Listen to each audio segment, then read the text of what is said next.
Alright guys, 16 Silverado here. I wasn't going to make a video on this, but in my endeavors here I've run across a few things I thought worth mentioning. Oh goodness, let's see. We got a bad window motor. Window motor's right here. It's got 3 bolts that hold it to the regulator from the back side. They're easy to get to, but the motor's right against the door here, so you can't pull it out far enough to get it out of the regulator. So we have to unbolt the regulator. Now there's a nut here. I can't see working through the camera, as y'all know. There's a nut here, and there's a nut down here. Well, this nut, the stud is broke loose in here and spinning. This is a new truck. One owner bought it new, 100 and something miles on it when I got it. It's just a crappy part they put in these new trucks.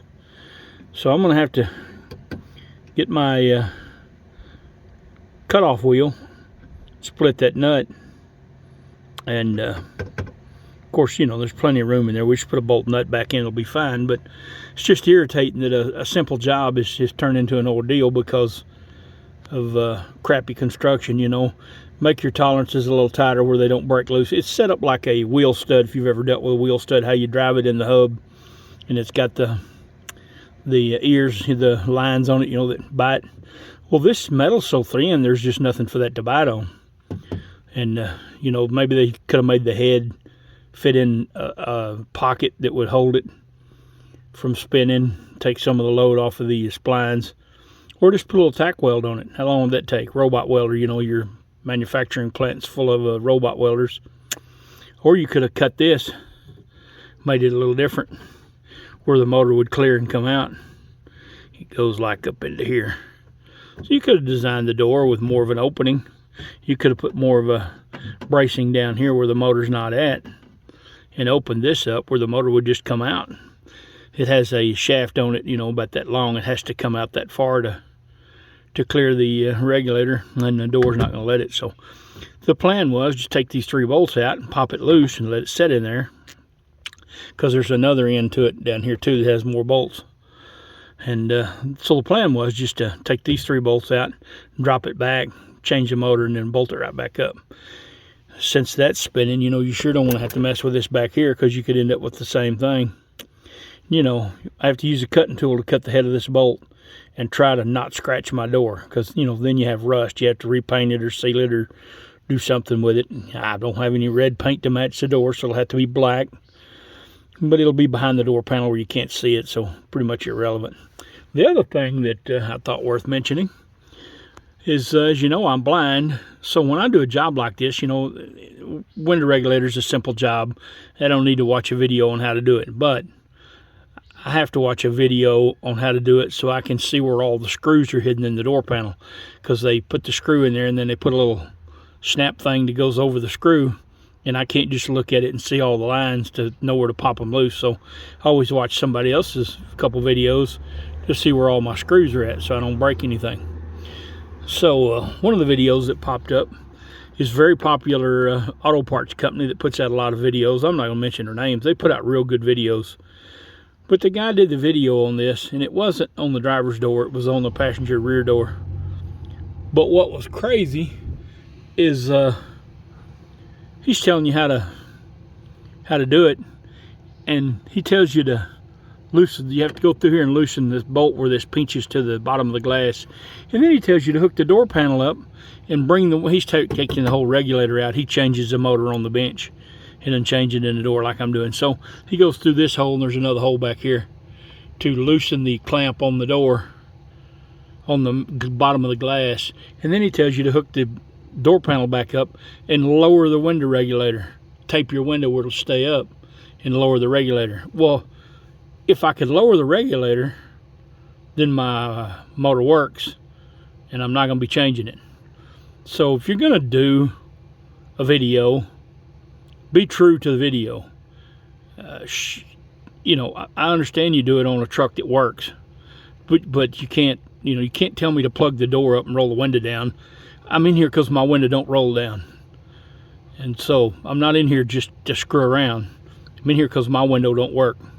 So, you know, if you do one on a truck that works, don't roll the window down, or put it all the way down and don't roll it up, whichever way it failed. And make your video true to your customers, because a lot of people don't understand, you know, they just follow the steps that somebody else did thinking they're an expert. And the guy probably is an expert, but that's kind of an oversight I thought was funny. Anyway, I'm going to get my grinder and grind the head off this bolt and get this motor changed, and I guess I'll be back to close it out when we get her all done if it works. I've done everything I can think of. I can't think anything else to try and test to get my motor to work. You know, the window worked perfect when we put it in the shop to get the transmission deal done, and now it don't work. So I guess it's just set so long that it's not making connection on the armature or something in the motor. You could probably take it off and spin it and it'd probably work fine, but it may fail again, so we'll just go ahead and put a new one on it. But anyway, I mean, you know, the driver's window is when it gets all the abuse. So anyhow, that's the name of that tune, as old Beretta'd say. We'll see y'all here in a little bit and get back to work. All right, guys, let's see. Let me show you these little things. See, you can't really get a hold of them. They're on the back side of the, yeah, there's 3 of them. Guess what happened? So, I got the one nut cut off, and I couldn't get the stud out of the regulator. There's no room in the door to put a hammer or anything in there to be able to hold it and knock against it to knock that little pin out that you cut off. So I had to pull the back ones out, pull the whole regulator out and get it on the workbench. Well, both of them spun, so I had to cut them. So turned into a cluster. You know how that goes. Oh. So anyway,